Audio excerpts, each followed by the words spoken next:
Assalamualaikum warahmatullahi wabarakatuh. Alhamdulillah rabbil alamin. Allahumma shalli ala sayyidina Muhammad wa ala ali sayyidina Muhammad. Subhanaka la ilma lana illa ma 'allamtana innaka antal alimul hakim. La haula wala quwwata illa billahil aliyil azim. Allahumma anfa'na bima 'allamtana wa 'allimna ma yanfa'una warzuqna ilman yanfa'una bi rahmatika ya arhamar rahimin. Amma ba'du, kaum muslimin dan muslimat yang dirahmati Allah Subhanahu wa taala. Alhamdulillah wa syukurillah bisa bertemu dengan mengaji di channel YouTube UAP, channel Ustadz Abdul Ghani Channel. Semoga bermanfaat untuk kita semua, untuk kalian semua, untuk antum semua. Semoga Allah Subhanahu wa taala selalu memberikan kesehatan dan keselamatan untuk kaum muslimin dan muslimat, antum semua sekeluarga dalam keadaan sehat. Amin Allahumma amin. Salawat dan salam kita aturkan kepada baginda Rasulullah Muhammad sallallahu alaihi wasallam dengan ucapan Allahumma shalli ala sayyidina Muhammad wa ala ali sayyidina Muhammad.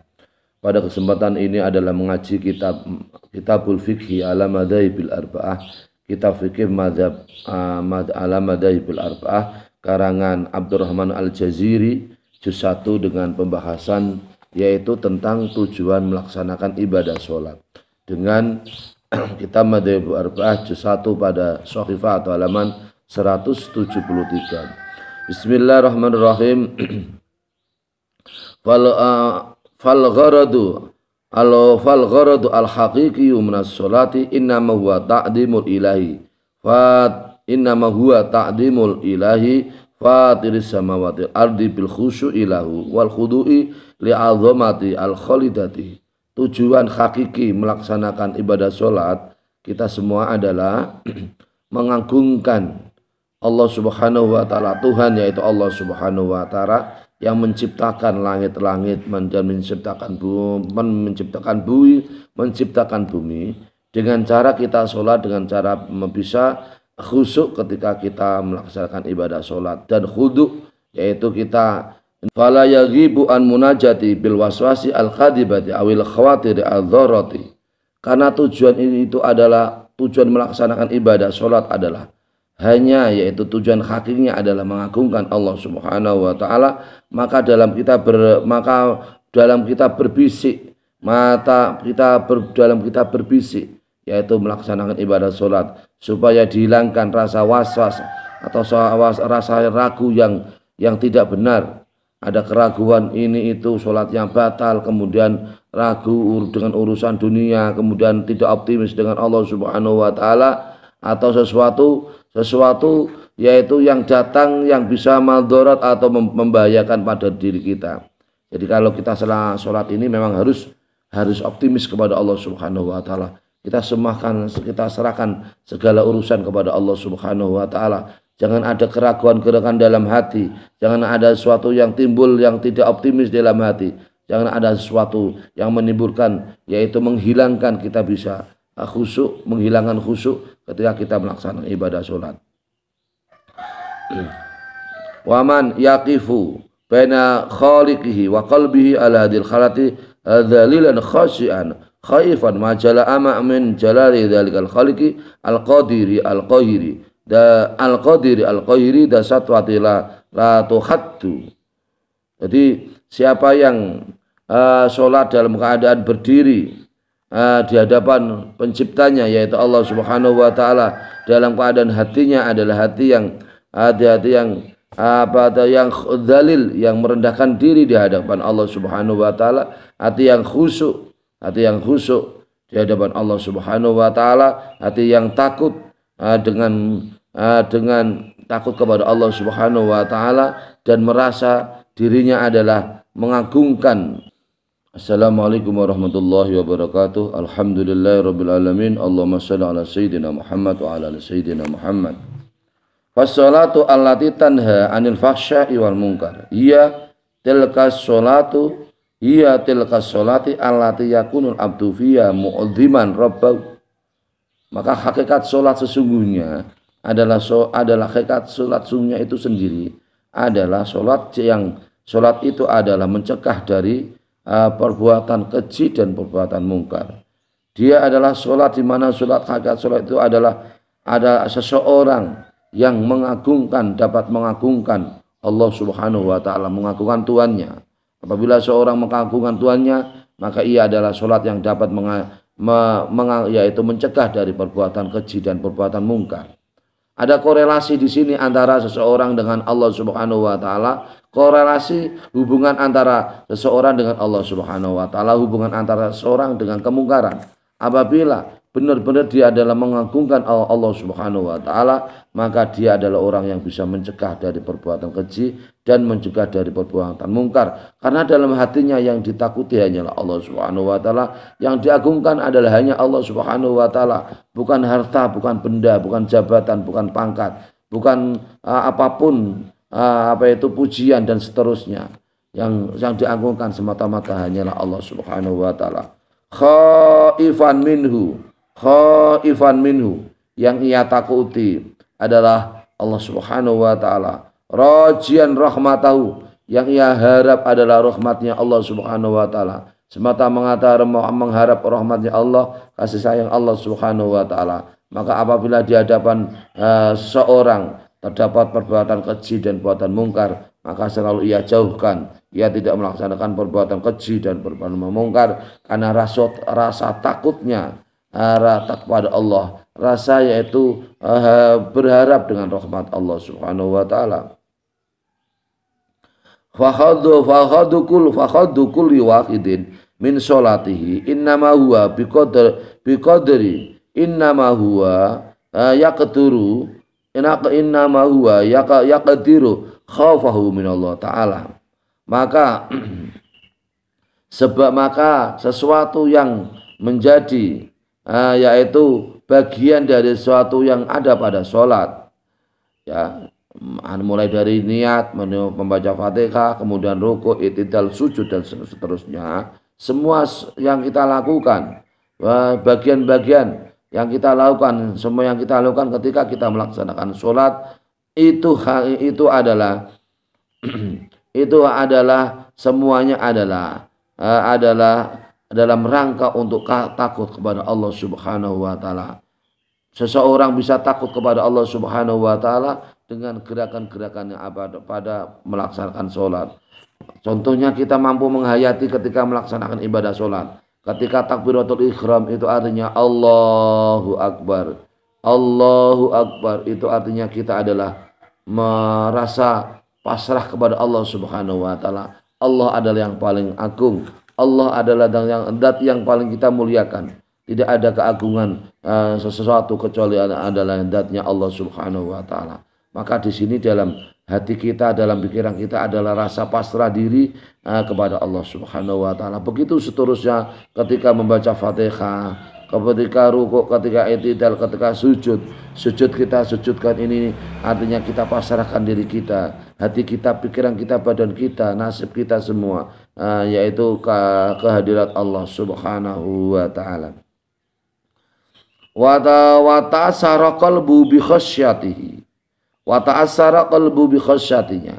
Bi khasyati, seorang hatinya menjadi membekas untuk bisa takut kepada Allah Subhanahu wa taala. Hatinya adalah hati yang bisa takut kepada Allah Subhanahu wa taala karena adalah setiap gerakan, setiap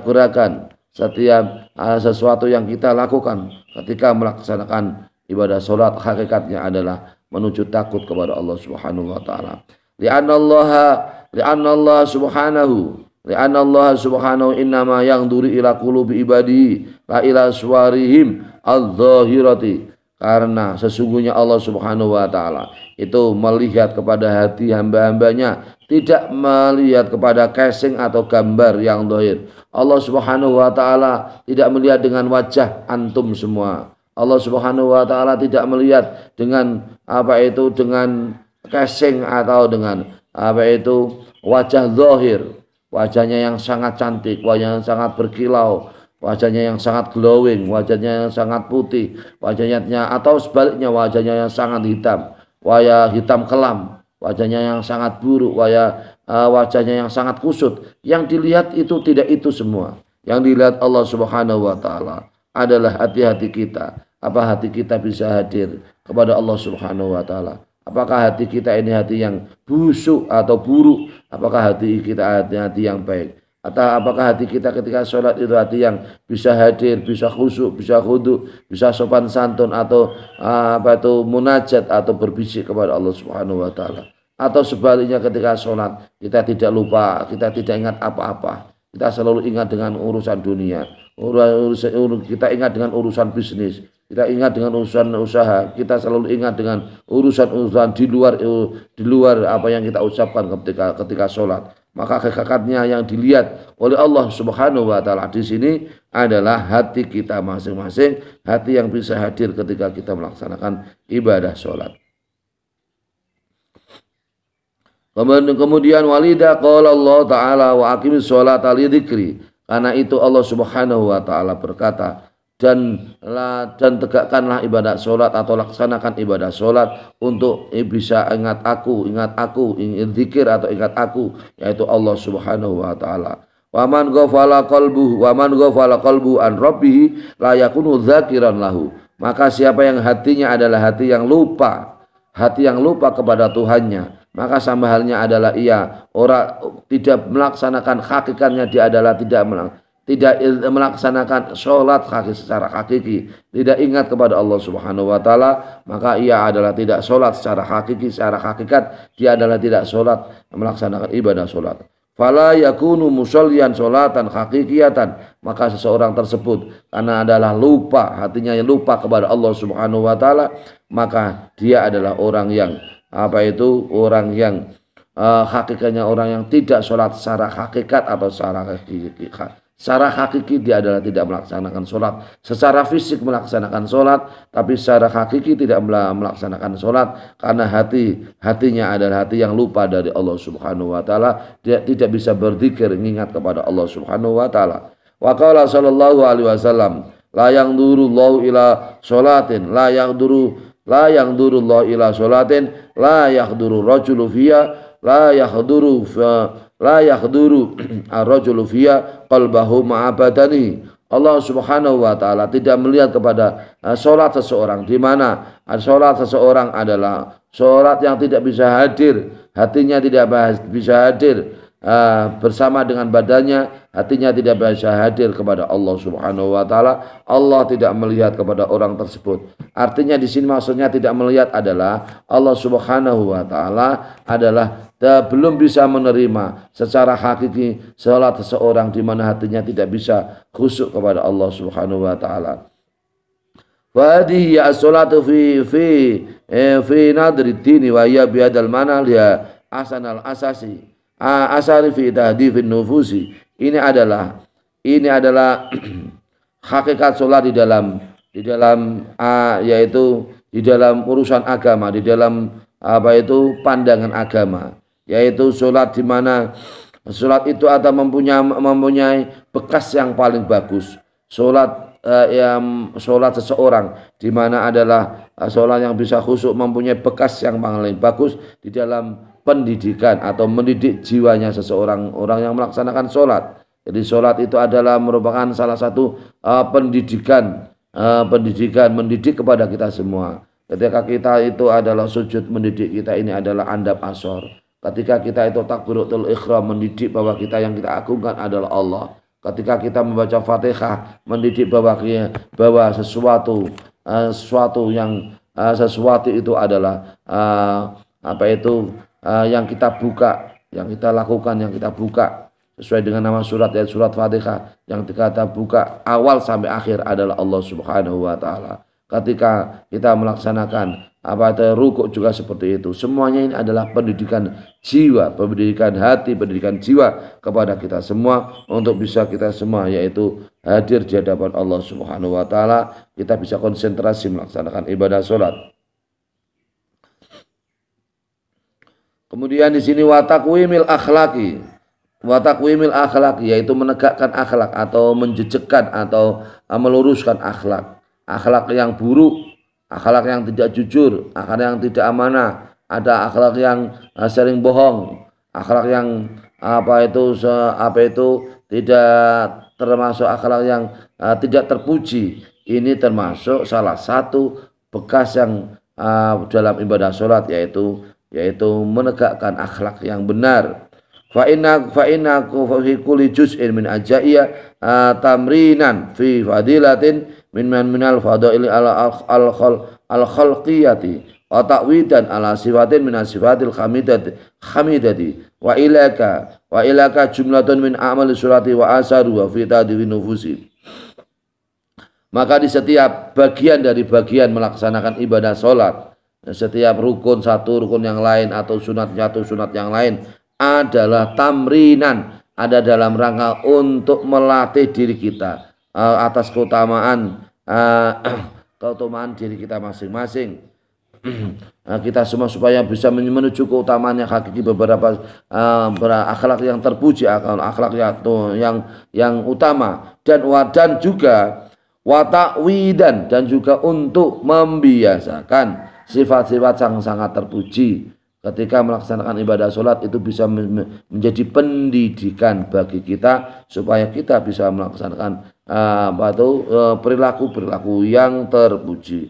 Dan juga ini adalah ibadah-ibadah atau pekerjaan yang ada pada sholat sebagai sebagai sesuatu yang membekas kepada orang yang bisa melaksanakan sholat di dalam rangka mendidik jiwa kita masing-masing.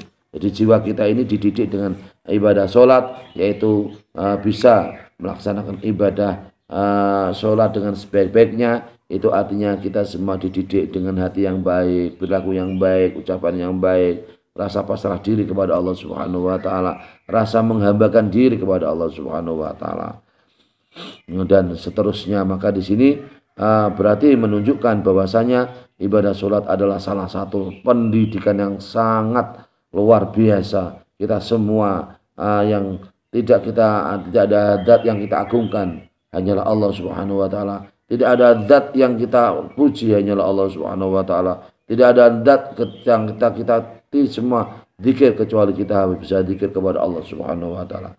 Wa usuila Rasulullah sallallahu alaihi wasallam salam ayul a'mal afdal, qala as-salatu lima waqitiyah wa salatu ya afdalu a'malil Islam wa ajalu wa qadran wa adamu wa sya'nan wa kafa bidzalika hasan ala adaiya fi awqatiyah. Rasulullah sallallahu alaihi wasallam suatu saat ditanya oleh sahabat, "Hai Rasul, amal apa yang paling utama?" Hai Rasul menjawab, "Amal yang paling utama adalah salat dengan salat pada waktu-waktunya." Kemudian amal apa yang salat adalah salah satu amal yang paling utama dalam Islam, dan yaitu pangkat atau derajat yang paling agung dalam Islam, dan suatu keadaan atau tingkah atau keadaan yang paling agung dalam Islam. Dan semua kita ini adalah hal tersebut menjadi satu dorongan kita semua bisa melaksanakan sholat sesuai dengan waktunya atau tepat pada waktunya. Amataribu tarikiyah wa takhwifihi fayakfihi qaulu Rasulillah sallallahu alaihi wasallam la sahma fil islami liman la sholata lahu wa qalu baina rajul wa bainal kufri tarkus sholati. Wa fi hadzal hadisi zajrun syadidun lil muslimin ladzi yatasallatu alil kasalu wa yuhammilu ala tarki sholati allati yamtazu bi anil kafiri hatta qala badu a'immatil malikati inna tarika sholati amdan kafirun wa ala kulli halin faqad ajma'u ala anna ruknun min arkanil Islam faman taraka faqad hadama rukna min aqwa arkani. Maka di sini adalah orang yang meninggalkan sholat adalah sesuatu yang harus kita lakukan. Kita harus takut ketika kita adalah meninggalkan sholat.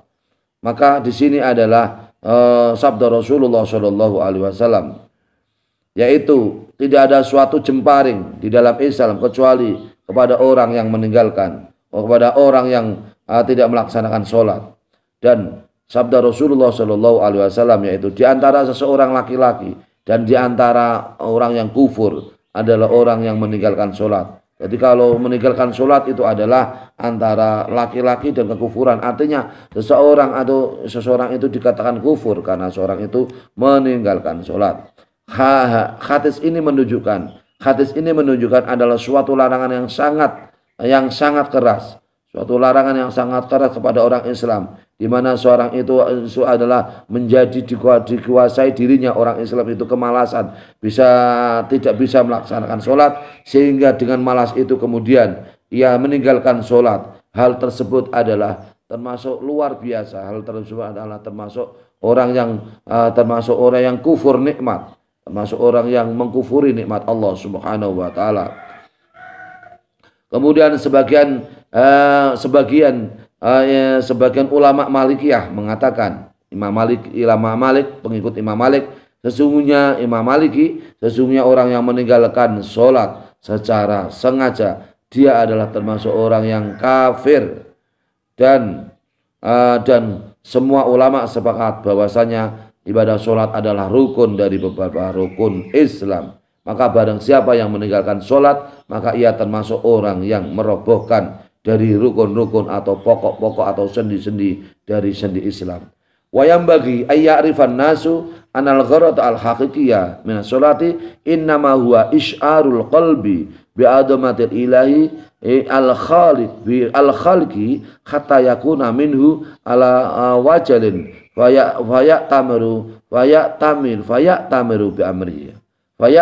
bi amrihi wa yantahi amma naha anhu wa fi dalika al-khairi kullihi linnaui al-insani. Maka sebaiknya seseorang kita semua harus mengetahui bahwasanya tujuan hakiki melaksanakan ibadah sholat adalah rasa hati kita ini adalah mengagungkan Allah Subhanahu wa taala dan yang datang menjadi pencipta, Kemudian seseorang itu ia adalah orang yang melaksanakan dengan perintah Allah Subhanahu wa taala dengan rasa keagungan atau rasa mengagungkan kepada Allah Subhanahu wa taala. Dan juga wayantahi amma nahau anhu, dan juga seorang itu adalah meninggalkan sesuatu yang dilarang oleh Allah Subhanahu wa taala, dan hal tersebut itu adalah suatu kebaikan kita semua sebagai jenis manusia yang melaksanakan kebaikan, melaksanakan ibadah sholat, karena kita semua termasuk orang yang bisa mengetahui tujuan hakiki sholat. Hakikat sholat kita yaitu hanyalah mengagungkan keagungan Allah Subhanahu wa taala, rasa hati kita mengagungkan keagungan Allah Subhanahu wa taala. Li'anna man yaf'alu as-solihati wa yastanibu as-sayyiati la yasduru anhu lin-nasi ilal manfaata wal khaira. Sesungguhnya orang yang melaksanakan suatu kebaikan dan menjauhkan suatu keburukan, maka seorang tersebut tidak keluar dari seorang tersebut kecuali adalah manfaat dan barokah orang yang melaksanakan kebaikan tersebut. Amal ladhi ya'ti bis sholati wa qalbuhu ghafilan an rabbi mazghulun bi syahwati an-nafsaniyati wa muladihi al-jasmaniyati fa inna sholatahu wa in saqatat anul gharadu an ba'dil aimati walakinnaha fil haqiqati lam tusmiru asamrata al-matulbata minha innama sholata al-kamilata hiya allati qala Allah ta'ala fi sya'niha qad aflahal mu'minuna alladhina hum fi sholatihim khashi'un. Seseorang yang melaksanakan ibadah sholat di mana adalah hatinya dalam keadaan lupa kepada Allah Subhanahu wa taala, dia adalah sibuk dengan syahwatnya, sibuk dengan keinginan, sibuk dengan syahwatnya, nafsu birahinya, nafsunya, keinginan atau syahwat nafsunya, dan juga kenikmatan jasmaninya di dunia. Maka sesungguhnya sholat seorang tersebut adalah sholat yang putus dari tujuan hakikinya. hakiki melaksanakan ibadah sholat, yaitu merasa dengan keagungan kebesaran Allah Subhanahu wa taala. Tetapi hal tersebut di dalam secara hakiki adalah sesuatu ibadah sholat yang tidak membuahkan hasil apa-apa. Hasil yang kita tuju adalah Allah, tetapi karena dalam dirinya adalah sesuatu yang tidak bisa hadir hatinya di hadapan Allah Subhanahu wa taala, maka sholat yang hakikatnya adalah tujuan utama melaksanakan sholat adalah terputus, seseorang tidak bisa mencapai yaitu tujuan Allah Subhanahu wa taala. Sholat tersebut adalah sholat yang dimana adalah tidak mencapai tujuan hakiki melaksanakan ibadah sholat, dan sholat yang paling sempurna di sini adalah sholat yang sesuai dengan sabda Rasulullah Shallallahu Alaihi Wasallam, firman Allah Subhanahu Wa Taala, yaitu firman Allah Subhanahu Wa Taala, qad aflahal mu'minun alladzina hum fi sholatihim khashi'un. Sungguh beruntung orang-orang mukmin sungguh beruntung, yaitu mereka yang melaksanakan ibadah sholat secara khusyuk. Maka para pemirsa muslimin dan muslimat yang dirahmati Allah Subhanahu wa taala, usahakan mari kita selalu berlatih, selalu berusaha, selalu meningkatkan diri sholat kita, supaya sholat yang hati kita adalah hati yang bisa hadir kepada Allah Subhanahu wa taala, hati yang bisa mengagungkan Allah Subhanahu wa taala, dan hati yang bisa yaitu sopan, atau hati yang bisa khusyuk atau konsentrasi ketika kita melaksanakan ibadah sholat. Lebih utama adalah implikasi melaksanakan ibadah sholat, supaya kita semua adalah orang-orang yang bisa mencegah dari perbuatan keji dan perbuatan mungkar, orang-orang yang mencegah dari perbuatan zalim, orang-orang yang bisa mencegah dari sesuatu yang diharamkan oleh Allah Subhanahu wa taala, yang diharamkan oleh negara, sesuatu yang ibadah sholat bisa menuju kita semua termasuk sholeh indallah dan sholeh indannas, yaitu sholeh menurut manusia dan sholeh menurut Allah Subhanahu wa taala, dan sholeh menurut manusia. Sholat yang hakiki adalah yang diterima oleh Allah Subhanahu wa taala. Kita jaga dengan sebaik-baiknya. Hati kita adalah hati yang hadir kepada Allah Subhanahu wa taala. Amin Allahumma amin. Demikian para pemirsa yang dirahmati Allah Subhanahu wa taala, semoga bermanfaat untuk kita semua. Semoga Allah Subhanahu wa taala selalu memberikan pertolongan untuk kehidupan kita. Semoga Allah Subhanahu wa taala memberikan kesuksesan dalam kehidupan kita. Semoga Allah Subhanahu wa taala selalu menjaga kita semua dalam keadaan sehat walafiat, sehingga yang kita lakukan adalah terbaik untuk kehidupan kita, terbaik untuk ibadah kepada Allah Subhanahu wa taala. Yang kita lakukan ini adalah sesuatu yang memberi manfaat untuk diri kita, dan untuk lingkungan, untuk masyarakat, untuk agama, nusa dan bangsa. Amin Allahumma amin. Maka di sini yang menjadi tujuan utama hakikatnya melaksanakan ibadah sholat, kita semua mencapai ridha Allah Subhanahu wa taala. Amin Allahumma amin. Semoga bermanfaat untuk kita semua. Wallahul muwaffiq ila aqwamit thoriq. Wassalamualaikum warahmatullahi wabarakatuh.